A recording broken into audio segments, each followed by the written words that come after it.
আপনি করিলে আপনার পূজা, আপনার স্তুতি গান, আপনি করিলে আপনার পূজা, আপনার স্তুতি গান। অবতারিণী পূজারি ঠাকুর, তুমি হে আমার প্রাণ। আপনি করিলে আপনার পূজা, আপনার স্তুতি গান।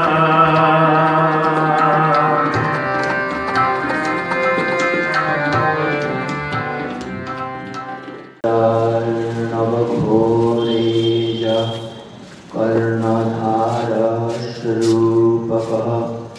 नमस्तु रामकृष्णाय तस्मै श्रीगुरवे नमः।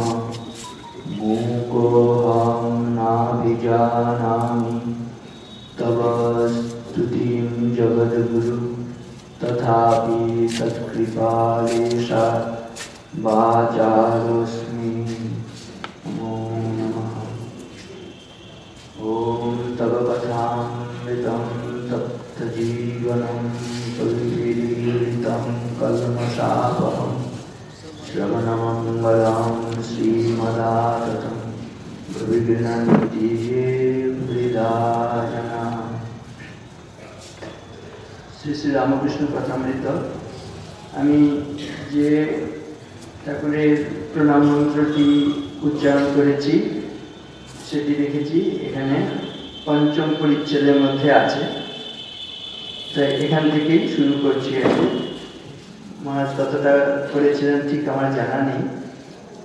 তা এই যে পঞ্চম পরিচ্ছেদ, এই অখণ্ড যে সংস্করণ তার হচ্ছে 19 পৃষ্ঠায় আছে, এখান থেকে শুরু করছি। এটি পৌষ 1416 জানুয়ারি 2010 সংস্করণ, এখান থেকে করছি। পঞ্চম পরিচ্ছেদ। সংসারার নবঘোরেজ কর্ণধার স্বরূপকঃ নমস্তু রামকৃষ্ণায় তস্मै শ্রী গুরবে নমঃ। ভক্তির উপায়। মাস্টার বিনীতভাবে, ঈশ্বরের কি করে মন হয়? শ্রীরামকৃষ্ণ। ঈশ্বরের নাম গুণ গান সর্বদা করতে হয়, আর সৎসঙ্গ। ঈশ্বরের ভক্ত বা সাধু এদের কাছে মাঝে মাঝে যেতে হয়। সংসারের ভিতর ও বিষয় কাজের ভিতর রাত দিন থাকলে ঈশ্বরে মন হয় না। মাঝে মাঝে নির্জনে গিয়ে তার চিন্তা করা বড় দরকার। প্রথম অবস্থায় মাঝে মাঝে নির্জন না হলে ঈশ্বরে মন রাখা বড়ই কঠিন। যখন চারা গাছ থাকে তখন তার চারদিকে বেড়া দিতে হয়। বেড়া না দিলে ছাগলগুলোকে খেয়ে ফেলে। ধ্যান করবে মনে, কোণে ও বনে, আর সর্বদা সদসৎ বিচার করবে। ঈশ্বরী সৎ কিনা নিত্য বস্তু, আর সৎ অসৎ কিনা অনিত্য। এই বিচার করতে করতে অনিত্য বস্তু মন থেকে ত্যাগ করবে। মাস্টার বিনীতভাবে, সংসারে কিরকম করে থাকতে হবে? গৃহস্থ সন্ন্যাস উপায় নির্জনে সাধন। শ্রীরামকৃষ্ণ। সব কাজ করবে কিন্তু মন ঈশ্বরেতে রাখবে। স্ত্রী, পুত্র, বাপ মা সকলকে নিয়ে থাকবে ও সেবা করবে যেন কত আপনার লোক। কিন্তু মনে জানবে যে তারা তোমার কেউ নয়। বড় মানুষের বাড়ি দাসী সব কাজ করছে, কিন্তু দেশে নিজের বাড়ির দিকে মন করে আছে। আবার সে মনিবের ছেলেদের আপনার ছেলের মতো মানুষ হয়, বলে আমার রাম আমার হরি, কিন্তু মনে বেশ জানে এরা আমার কেউ নয়। কচ্ছপ জলে চড়ে বেড়ায়, কিন্তু তার মন কোথায় পড়ে আছে জানো? আড়ায় আড়ায় পড়ে আছে, যেখানে তার ডিমগুলি আছে। সংসারে সব কর্ম করবে, কিন্তু ঈশ্বরে মন ফেলে রাখবে। ঈশ্বরে ভক্তি লাভ না করে যদি সংসার করতে যাও, তাহলে আরো জড়িয়ে পড়বে। বিপদ, শোক, তাপ এসবে অধৈর্য হয়ে যাবে। আর যত বিষয়ে চিন্তা করবে, ততই আসক্তি বাড়বে। তেল হাতে মেখে তবে কাঁঠাল ভাঙতে হয়, তা না হলে হাতে আঠা জড়িয়ে যায়। ঈশ্বরের ভক্তিরূপ তেল লাভ করে তবে সংসারের কাজে হাত দিতে হয়। কিন্তু এই ভক্তি লাভ করতে হলে নির্জন হওয়া যায়। মাখন তুলতে গেলে নির্জনে দই পাততে হয়। দইকে নাড়ানাড়ি করলে দই বসে না। তারপর নির্জনে বসে সব কাজ ফেলে দই মন্থন করতে হয়, তবে মাখন তোলা যায়। আবার দেখো, এই মনে নির্জনে ঈশ্বর চিন্তা করলে জ্ঞান, বৈরাগ্য, ভক্তি লাভ হয়। কিন্তু সংসারে ফেলে রাখলে ওই মন নীচ হয়ে যায়। সংসারে কেবল কামিনী কাঞ্চন চিন্তা, সংসার জল আর মনটি যেন দুধ। যদি জলে ফেলে রাখো, তাহলে দুধে জলে মিশে এক হয়ে যায়। খাঁটি দুধ খুঁজে পাওয়া যায় না। দুধকে দই পেতে মাখন তুলে যদি জলে রাখা যায়, তাহলে ভাসে। তাই নির্জনের সাধনার দ্বারা আগে জ্ঞান ভক্তিরূপ মাখন লাভ করবে। সেই মাখন সংসার জলে ফেলে রাখলেও মিশবে না, ভেসে থাকবে। সঙ্গে সঙ্গে বিচার করা খুব দরকার। কামিনী কাঞ্চন অনিত্য, ঈশ্বরই একমাত্র বস্তু। টাকায় কি হয়? ভাত হয়, ডাল হয়, কাপড় হয়, থাকবার জায়গা হয়, এই পর্যন্ত। ভগবান লাভ হয় না। তাই টাকা জীবনের উদ্দেশ্য হতে পারে না। এর নাম বিচার, বুঝেছ? মাস্টার আজ্ঞা। হ্যাঁ, প্রবোধ চন্দ্রোদয় নাটক আমি সম্প্রতি পড়েছি, তাতে আছে বস্তু বিচার। শ্রীরামকৃষ্ণ: হ্যাঁ, বস্তু বিচার। এই দেখো, টাকাতেই বা কি আছে, আর সুন্দর দেহেই বা কি আছে? বিচার করো। সুন্দরীর দেহে তো কেবল হাড়, মাংস, চর্বি, মল, মূত্র এইসব আছে। এইসব বস্তুতে মানুষ ঈশ্বরকে ছেড়ে কেন মন দেয়? কেন ঈশ্বরকে ভুলে যায়? অপূর্ব সুন্দর প্রসঙ্গ। ঈশ্বরে কি করে মন হয় বলতে গিয়ে ঠাকুর বলেছেন, ঈশ্বরের নাম গুণগান সর্বদা করতে হয়, আর সৎসঙ্গ। একটি সুন্দর ভাবনায় বলা হচ্ছে, রামম চিন্তয় চিত্ত বর্বর চিরম চিন্তাশতৈ কিং ফলম কিং মিথ্যা বহু জল্পনেন সততম রে বক্ত্র রামম বদ।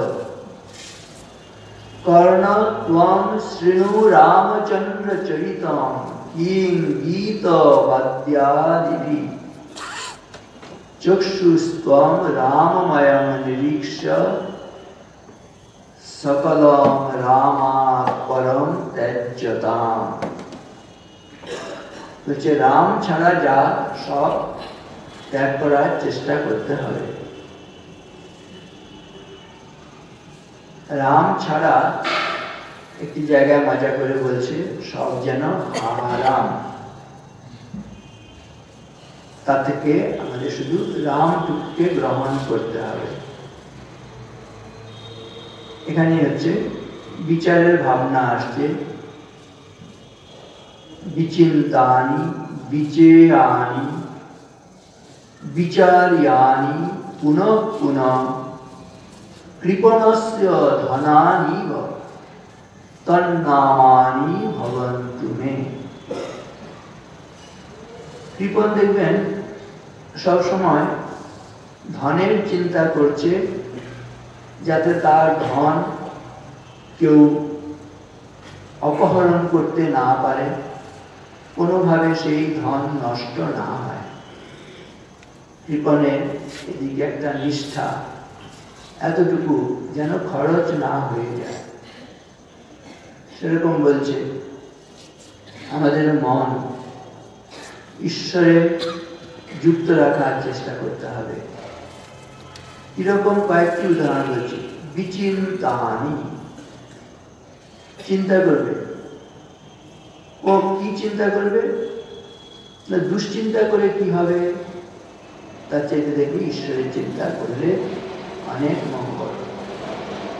সুন্দরভাবে বলে চিতা চিন্তা দয়োর মধ্যে চিন্তা নাম গরীয়সী চিতা দহতি নির্জীবম চিন্তা প্রাণ সমম বহু। চিতা এবং চিন্তা দুটির মধ্যে কোনটি আমাদের বেশি ক্ষতি করে? না, চিতা মরে গেলে শুধু সব দেহটাকে পড়ায়, কিন্তু দুশ্চিন্তা আমি আপনি বেঁচে আছি, সজীব সতেজ শরীর, সেটিকে তিল তিল করে দগ্ধ করছে। দুশ্চিন্তা করতে করতে মানুষ শুকিয়ে যায়। বলছে চিন্তাজ্জর মনুষ্যানাম সুধাম নিদ্রাম বলম হরে রূপম উৎসাহ বুদ্ধিম শ্রীম জীবিতঞ্চ ন সংশয়। চিন্তা একটি যেন দুরারোগ্য ব্যাধি তুল্য। চিন্তাজ্জর বলছে মনুষ্যানাম সুধাম নিদ্রাম বলম হরে। দুশ্চিন্তা হলে খেতে পারেন, ভালো মন্দ খাবার জিনিস এনে দিলেও রুচি হবে না, ক্ষুধা চলে যায়। ঘুমোতে পারেন, ওষুধ খেয়েও ঘুমোতে পারবেন না। দুশ্চিন্তা বলছে ঘুম হচ্ছে না। সুধাম নিদ্রাম বলম হরে, বল থাকে না, দুর্বল হয়ে যায়। আর কি রূপম উৎসাহ বুদ্ধি শ্রীম জীবিতঞ্চ ন সংশয়। রূপ আস্তে আস্তে ম্লান হয়ে যাবে, উৎসাহ হারিয়ে ফেলবো আমরা, উৎসাহের স্থলে হতাশা গ্রাস করবে। দুশ্চিন্তা এমন জিনিস। রূপম উৎসাহ বুদ্ধি, বুদ্ধিটা ভ্রষ্ট হয়ে যায়, যথাযথ সিদ্ধান্ত নিতে পারি না দুশ্চিন্তা করলে। আর শ্রী অর্থাৎ লক্ষ্মী, ধন সম্পদ কোথা নিয়ে যে চলে যায় বুঝতেও পারি না। আর এরকম করতে করতে একদিন স্ট্রোক করলো, জীবনটাই চলে গেল। কেন? কারণটা কি? দুশ্চিন্তা। সেজন্য সুন্দর ভাই বলছে চিন্তাজ্জর মনুষ্যানাম সুধাম নিদ্রাম বলম হরে রূপম উৎসাহ বুদ্ধিম শ্রীম জীবিতঞ্চ ন সংশয়। জীবনটাই নষ্ট হয়ে যায়। এমন সুন্দর মনুষ্য জীবন যেটি ঈশ্বরের অনুগ্রহ ছাড়া লাভ হয় না, সেটিকে আমরা দুশ্চিন্তা করেই কি ধ্বংস করে দেব? জীবনের উদ্দেশ্য ঠাকুর বলেছেন ঈশ্বর লাভ। শাস্ত্রীয় ভাষায় বলছে জীবন মুক্তি সুখ প্রাপ্তি হে তবে জন্মধারিতম আত্মনা নিত্য মুক্তেনা নতু সংসার কামনায়া। এই সংসারের জাতাকলে পিষ্ট হবার জন্য আমাদের জীবন ভাবতে হবে, তবু আমরা একটু মজে থাকবো। একটি কাহিনী আছে, আমরা দেখবেন প্রত্যেকে মনে করি আমার মতন দুঃখী নেই, নিজেকে নিজে মনে করি জগতে আমার মতন দুঃখী নেই। কিন্তু বলা হচ্ছে যখন নাকি আমাদের এই যে দুঃখ হয় বলে মনে করছি, বিশ্লেষণ করলে নিজের মনের গতি প্রকৃতি দিকে যদি লক্ষ্য রাখেন, দেখবেন যে কখন দুঃখ হয়, যখন নাকি কেউ শুধু নিজে একা সুখী হতে চায়, তখন তার জীবনে সবচেয়ে দুঃখ নেমে আসে, দুঃখ তাকেই তাড়া করে। যে কেচিৎ দুঃখিতা লোকে সর্বেতে স্বসুখেচ্ছয়া। যে শুধু নিজের সুখ চায়, স্বসুখ চায়, অর্থাৎ স্বার্থপর লোককে দুঃখ পেতেই হবে। স্বার্থপর লোক যেখানে গিয়ে থাকবে, বনে জঙ্গলে গিরি গন্ধরে আশ্রমে এসে থাকলো, তাকে দুঃখ তাড়া করবে।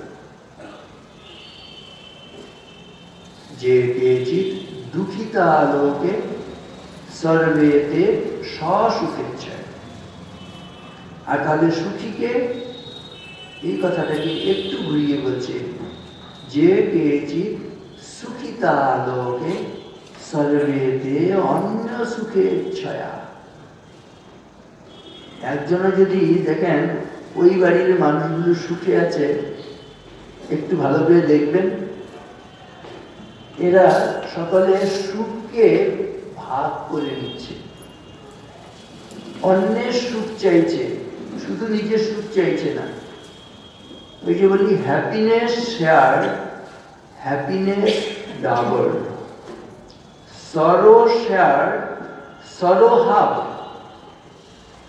সুখকে ভাগ করলে দুজনের মধ্যে ভাগ করা মানেই ডাবল হয়ে গেল, সেটা আরো বহু বহু গুণ বাড়তে থাকবে। যতজন নার সঙ্গে এটিকে ভাগ করার চেষ্টা হবে, তত তত গুণ আস্তে আস্তে বাড়তে থাকে।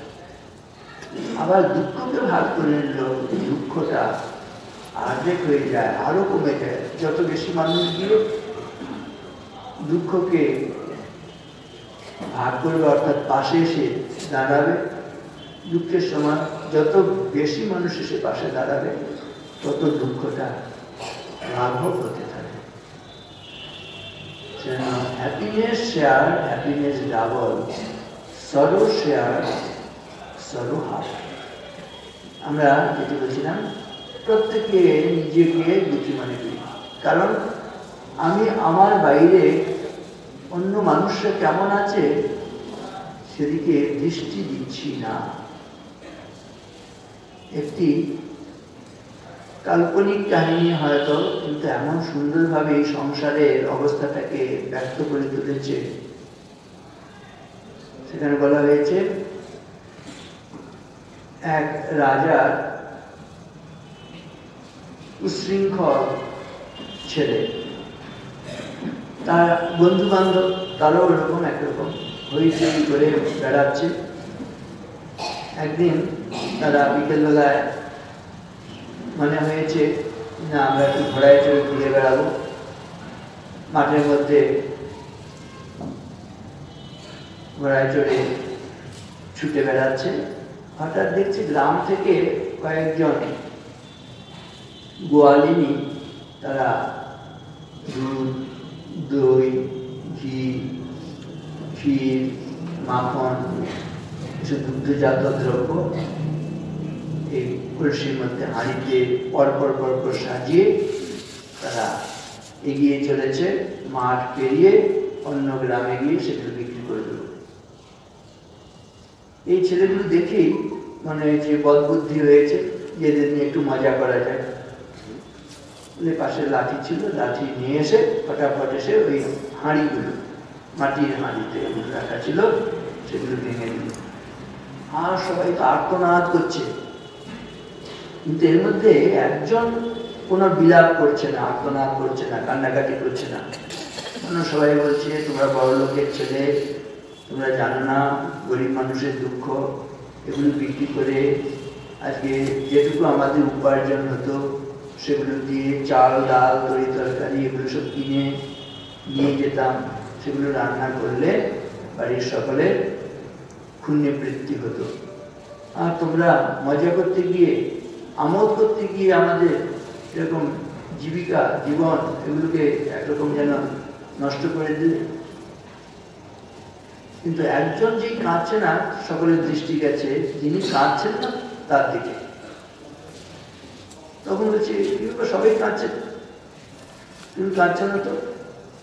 তখন বলছে আজকে আমার সামান্য ভোগ নষ্ট হয়ে গেছে, এই জন্য কি আর কাঁদবো? তার আগে আমার জীবনে যে সর্বনাশ হয়ে গেছে সেটা তো তোমরা জানো না। এসে কি সর্বনাশ হয়েছে তোমার? আবার বলছে না, তোমরা বড় লোকের ছেলে, তোমরা বুঝবে না এগুলো।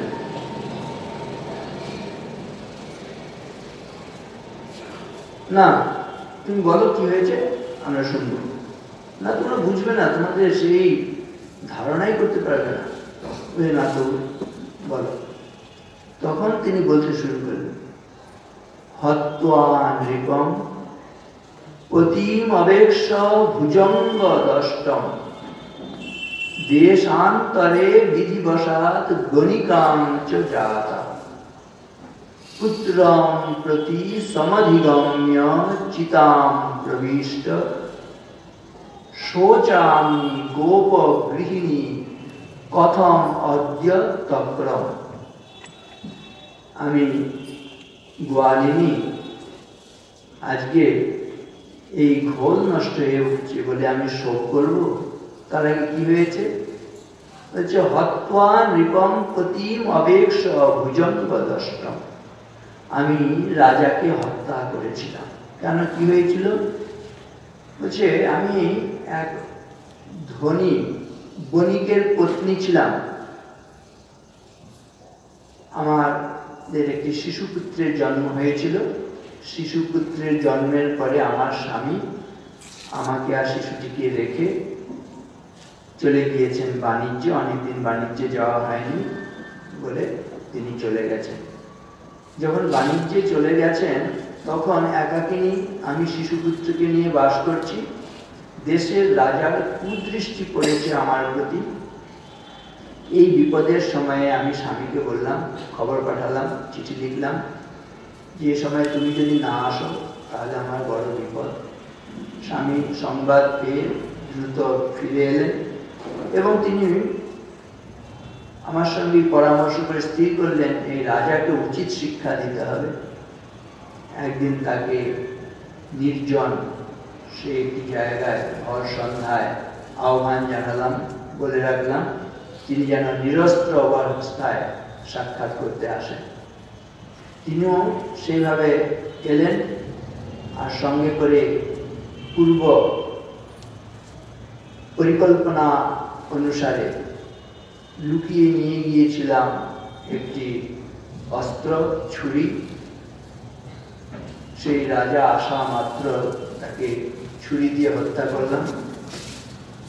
পাশে আমার স্বামী আমাকে রক্ষার জন্য দূর থেকে তিনি পর্যবেক্ষণ করছিলেন।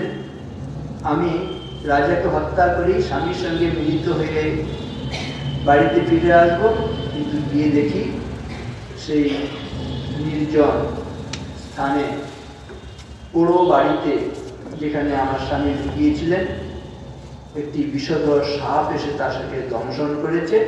স্বামী আর বেঁচে নেই, তার মৃতদেহ পড়ে আছে। তখন আমার প্রাণের মায়া হলো যে স্বামী ছাড়া তো আর আমাকে কেউ রক্ষা করতে পারবে না, আর এই ঘটনা জানাজানি হয়ে যাবে। তখন প্রাণের মায়ায় আমি দৌড় শুরু করলাম। সারা রাত দৌড়তে দৌড়তে এই রাজ্যের শেষে অন্য রাজ্যে এসে হাজির হলাম। রইল পড়ে আমার সেই শিশুপুত্র। কিন্তু আমি বাইরের রাজ্যে আসতে না আসতেই দুর্বৃত্তদের কবলে পড়ে গেলাম এবং সেই দুর্বৃত্তরা আমাকে গণিকা পল্লীতে বিক্রি করে দিল। সে একটি ভয়াবহ জীবন আমার চলছে, প্রায় 18-20 বছর চলে যায়। একদিন সকালে আমি ঘুম ভেঙে দেখি পূর্ব রাত্রে যার সঙ্গে বাস করেছি সে আমার পুত্র ছাড়া আর কেউ নয়। কারণ ততদিনে সে তো মানুষ হয়নি, সেও এরকম নেশাগ্রস্ত হয়ে দুর্বৃত্তদের বেলায় দুর্বৃত্তি পরিণত হয়েছে। আমার এই ভয়াবহ পরিণতির কথা ভেবে আমি ভাবলাম যে এই যে আমার জীবনে পাপ স্পর্শ করলো, পাপের কি করে প্রায়শ্চিত্ত হবে। পণ্ডিতদের কাছে গিয়ে জানতে চাইলাম এই প্রায়শ্চিত্ত কি বলুন। তারা বললেন তোমার চিতায় প্রবেশ করে প্রাণ ত্যাগ ছাড়া এর কোনো প্রায়শ্চিত্ত নেই।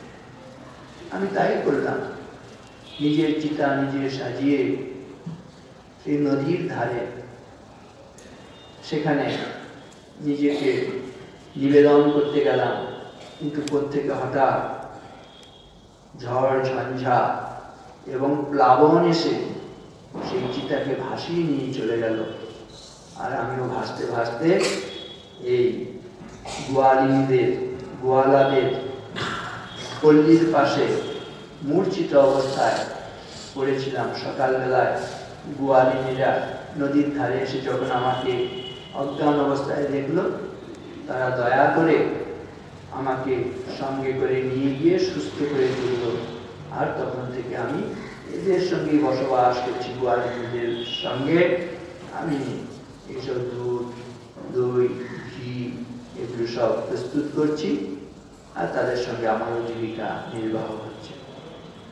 সেজন্য ওই ঘটনাটি ছন্দবদ্ধভাবে বললেন। হত্বা নৃপম পতিম অবেক্ষ ভুজঙ্গ দষ্ট। আমি রাজাকে হত্যা করেছি। হত্বা নৃপম পতিম অবেক্ষ ভুজঙ্গ দষ্ট। স্বামীকে দেখলাম তিনি ভুজঙ্গ দষ্ট হয়েছে, সাপে কেটে স্বামী মারা গেছে। পতিম অবেক্ষ ভুজঙ্গ দষ্ট, সেটা দেখি আমি দেশান্তরিত হলাম। দেশান্তরে বিধিবশাৎ গণিকাঞ্চ জাতা। দুর্ভাগ্য এমন, দেশান্তরে আশ্রয় নিতে গিয়ে দুর্বৃত্তদের কবলে পড়ে তাদের দ্বারা আমি গণিকা পল্লীতে বিকৃত হলাম। দেশান্তরে বিধিবশাৎ গণিকাঞ্চ জাতা পুত্রম প্রতি সমধিগম্য চিতাম প্রবিষ্ট। পুত্রের সঙ্গে রাত্রি যাপন করে আমি চিতায় প্রবেশ করলাম। শোচামি গোপগৃহিণী কথমদ্য তপ্ত। এরকম যে দুর্বিষহ ভয়ঙ্কর আমার জীবন, এই সময় শুধু ওই ঘোল নষ্ট হয়েছে, ঘি নষ্ট হয়েছে বলে আমি শোক করব। এরকম ঘটনা ঘটে একটা মানুষের জীবনে। সেই জায়গায় দাঁড়িয়ে দেখব আমাদের তো যথেষ্ট সহায় সম্বল আছে, আমরা কেন শোক করব, দুঃখ করব। দুঃখ হয় স্বার্থপরতা থেকে। কিছু কিছু দুঃখের সাধারণ কারণ থাকতে পারে, কিন্তু বলছে বেশিরভাগ ক্ষেত্রে দেখা যায় যে কেচিৎ দুঃখিতা লোকে সর্বেতে সুখেচ্ছয়া। আর কারা সুখী? যে কেচিৎ সুখিতা লোকে সর্বেতে অন্য সুখেচ্ছয়া। তারাই সত্যিকারের সুখ লাভ করেন যারা অন্যের সুখ চান। এই যে দেখবেন আমাদের দেশে পূজার ভাবনা আছে, সুন্দরভাবে বলে কোনটা সত্যিকারের পূজা। বলছে যেন কেন প্রকারেণ যস্য কস্য অপি দেহিন সন্তোষম জনয়েৎ প্রাজ্ঞ তদেব ঈশ্বর পূজন। কোনটা সত্যিকারের ঈশ্বরের পূজা? এই যে আমরা আরতি করছি, সম্মান করলাম, ধূপ দীপ নৈবেদ্য এগুলো দিয়ে পূজা করি, পঞ্চোপচার, দশোপচার, ষোড়শোপচার, এরকম পূজার বিধান আছে। এগুলো পুজো, কিন্তু এগুলো হচ্ছে খানিকটা গৌণ পূজা।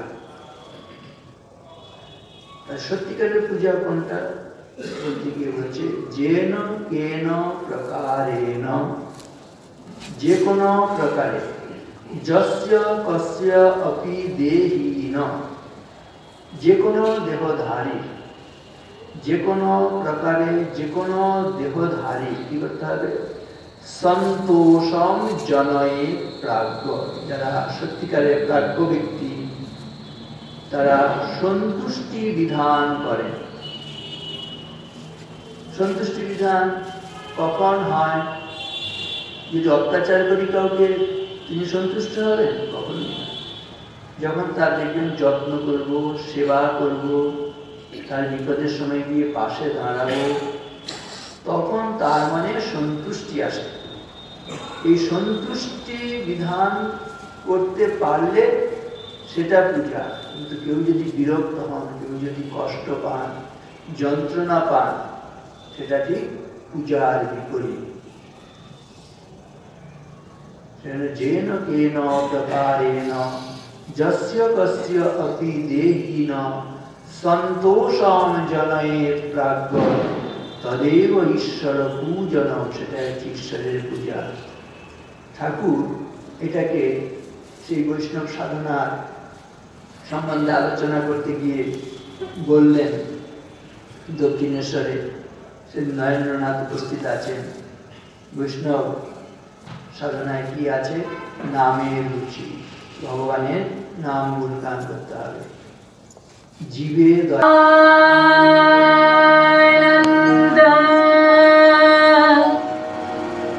কন্যা